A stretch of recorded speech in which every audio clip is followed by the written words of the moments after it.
अस्सलाम वालेकुम नाज़रीन और हज़रात, मैं हूँ अलीशा रब और आप देख रहे हैं तस्नीम टीवी। दास्तान हिंद में पिछले हिस्से में हमने जिक्र किया था खिज़र खान और उनकी आल का। आज सल्तनत हिंद के उन सुल्तानों का भी जिक्र करेंगे जो कि सैयद आल से ही मखूज है। आज जिक्र है मोहम्मद शाह और उन्हीं के आल औलाद का। तो जानेंगे कि ये कौन थे और उन्होंने कितने वक्त तक हुकूमत की है। देखते हैं इस आल के बारे में।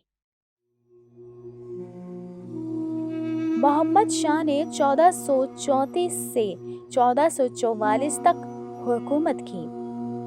उन्होंने अमरा का एतमाद और हिमायत खो दी क्योंकि वो एक नाअहल हुक्मरान थे जिन्होंने अपनी ताकत और इख्तियार का गलत इस्तेमाल किया।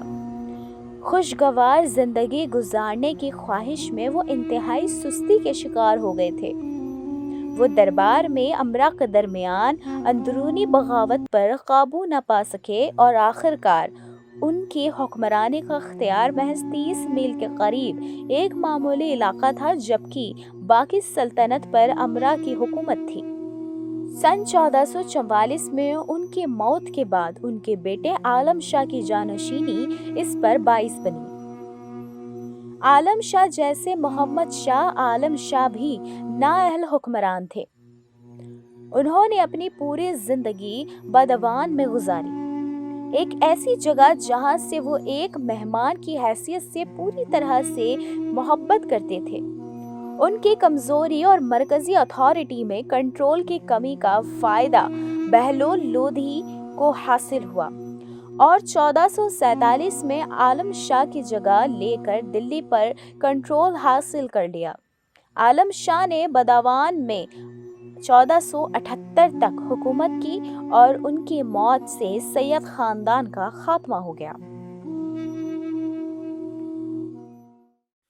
इस सब का नतीजा इस तरह जाहिर हुआ कि खजर खान की तरफ से कायम करदा खानदान और मुबारक शाह की क़ियादत में हुक्मरान और मोहम्मद शाह और आलम शाह के तख्त पर बैठने के बाद टूटना शुरू हो गया और सल्तनत अपनी नाअहली की वजह से बेकार तौर पर बहलोल खान लोदी के हवाले कर दी गई।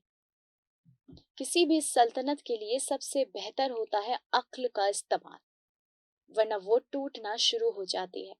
अगर हम वफादारी नहीं दिखाते हैं दीन से और अगर हम वफादार नहीं रहते हैं अपने ही लोगों से, तो हमें बिल्कुल हर वक्त हर शय रुसवाइयों का सामना करना ही पड़ता है।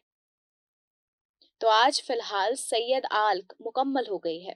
कल फिर एक हुक्मरान की जिंदगी और उसकी आल को लेकर जाहिर और हाजिर होंगे। फिलहाल के लिए मैं आपसे इजाजत चाहूंगी। देखते रहिए तस्नीम टीवी का एक खास प्रोग्राम दास्तान हिंद, सिर्फ तस्नीम टीवी पर। अल्लाह हाफिज।